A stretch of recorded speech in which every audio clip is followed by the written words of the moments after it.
What's up, guys? Axis and Alloys here.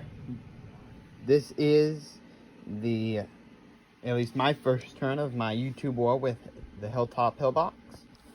We are playing Global War 1939. I am playing the Allied Powers. This is my Russian turn, so I will get right into it. Starting off with the buys, we have two of the Russian elite guards, both at 6. This is 6.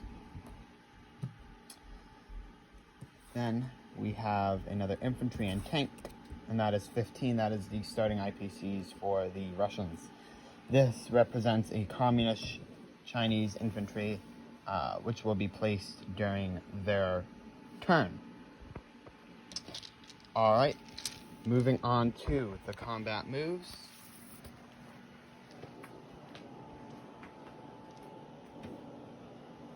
Starting off, we're moving 1 fighter from Leningrad and the 2 infantry from Pskov to the Baltic states. We are moving the 3 infantry and artillery from Belarusia into eastern Poland. We are moving the fighter from Kiev, 1, 2, 3 into eastern Poland. So have 2 landing spots. We are moving the fighter and tank from Moscow as well in eastern Poland, and a fighter from the Baltic states. Alrighty, that is all of our combat moves for this turn. Let me just make sure everything's all good. We checked all of our boxes. No, you know what? We're gonna take the mech as well from Smolensk and 2 Baltic states as well.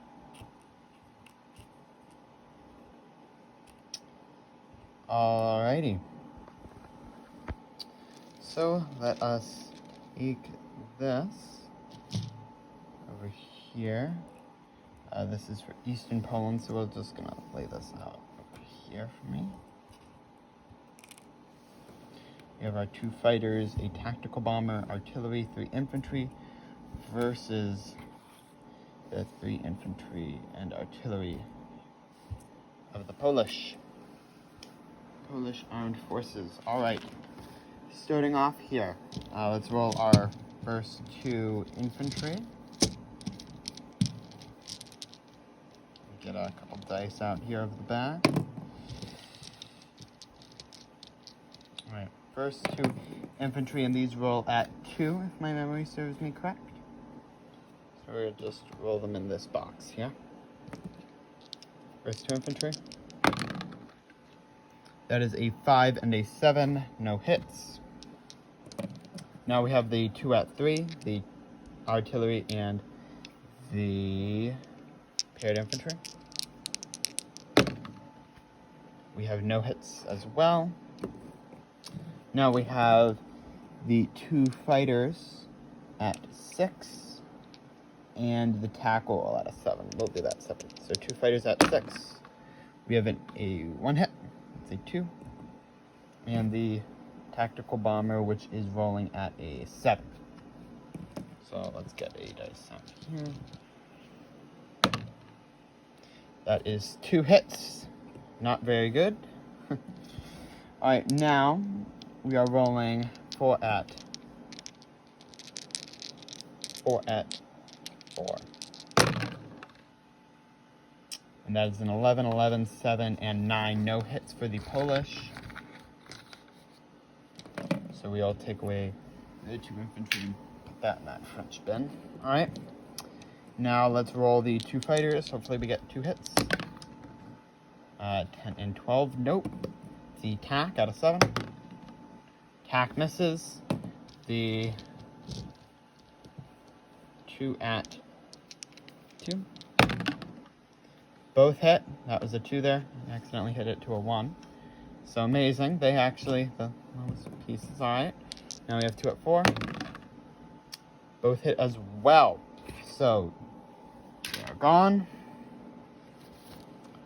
I will put a Soviet roundel on that. They got 2 hits, so we'll take our 2 infantry. And we will capture eastern Poland for the Soviet Union. Okay, very nice. Next up, Baltic states. We have 2 fighters, 2 infantry, and a mechanized infantry going up against the 2, well, not Polish, they're Baltic states units. Alright, the mech also rolls the same. Oh, excuse me. So we will have 3 at 2. Let's clear the box. 3 at 2. No hits. And 2 at 6. 1 hit. Let's see if the Baltic states can get a hit. And they do. They get 1 hit. So man for a man.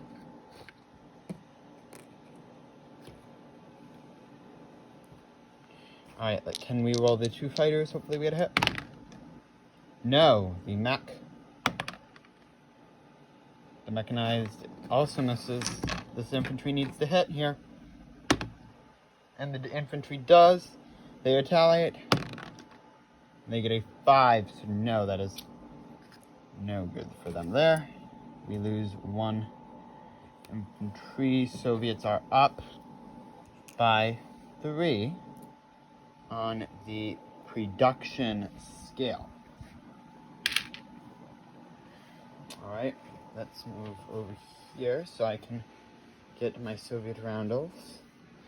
Getting a whole core of the board here, and we'll pick up our placements as well. We have our placements. Moving back around the board again, taking all of you on a little trip.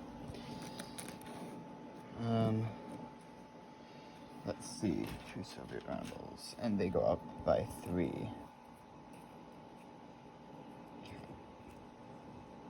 Alright, very good. Now time for our non-combat movement phase for the USSR. The planes, of which one came 1, 2, 3, and they came 1, 2, 3, all have 2 landing spots. They're going to go to Leningrad.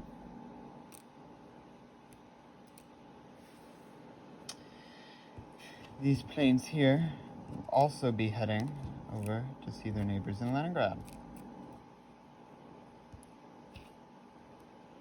Very well. Next up, we will move the infantry from eastern Ukraine to western Ukraine, the artillery from eastern Ukraine to Oleg-Kursk, the tank from Oleg-Kursk to Novograd, the infantry from Oleg-Kursk to Belarusia, 1 infantry from Smolensk to Pskov. I need to learn how to say that one right.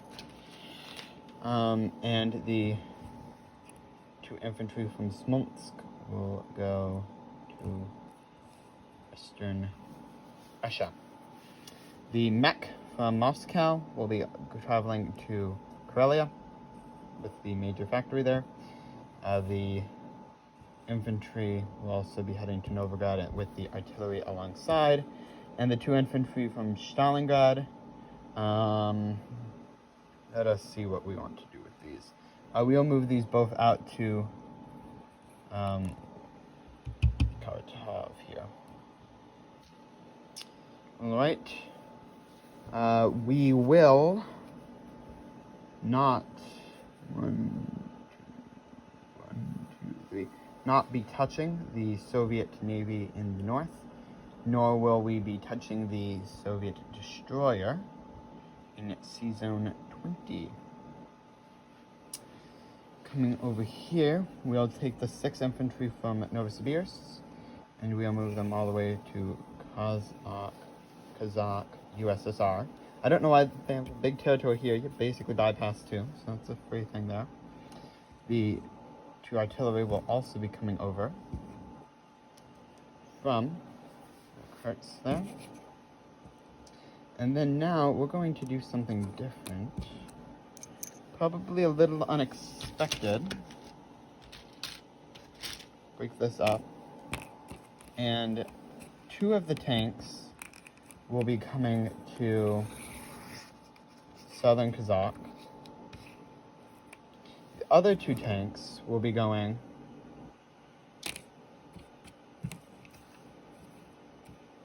over here. Right there. We'll be moving the 2 from Sakha to Kut. We will be holding the position in Amur. We will be holding the position in Vladivostok. With that. Alrighty. With that, let's do our placements. We have 2 elite guards of the Soviet Union will be placed in Karelia. Whoop. Go. We have 1 tank being placed in Karelia. We also have 1 regular infantry being placed in Karelia there. Alright, now let's do the Communist Chinese, and we will quickly roll for the Soviet income. Alright, we have our single infantry. Hilltop Pillbox will certainly correct me if I'm wrong on this, but I believe I can place it in any original territory. So I'll be placing it in Yunnan. But for now, I will be, let's see, 1, 2, sending 1 CCP to Shensi to capture that. I will be pulling back the artillery. I'll be sending forth 2 infantry, and I'll be placing another infantry there. So we have 4 infantry in total with the placements there. So we're looking at 1 infantry Shensi, 4 Yunnan, and an infantry and artillery in the capital, or the pseudo-capital region. 2 infantry in Vladivostok, 3 in Amur, 2 in Yakut, the AA major factory, 2 tanks in Kazan right here, 6 infantry, 3 artillery in Kazakh SSR, 2 tanks in southern Kazakh, 2 infantry in Kharkov, 1 infantry in western Ukraine. The 3 infantry and artillery here will be staying in Kiev. The artillery in Oral-Kursk, infantry in Belarusia, so just an infantry all along the line here. Infantry artillery in East Poland, infantry and mechanized infantry in Baltic states. We have 3 fighters, 1 TAC, 1 fort, 1 infantry. In Leningrad, 6 infantry, 1 artillery, 1 tank in, well, technically that's Leningrad and that's Novograd. We have the 2 guards, 2 infantry, 2 tank, 1 mech in Karelia. We have the fleet, original fleet is where it is. The fleet is in the Baltic, is all where it is normally as well.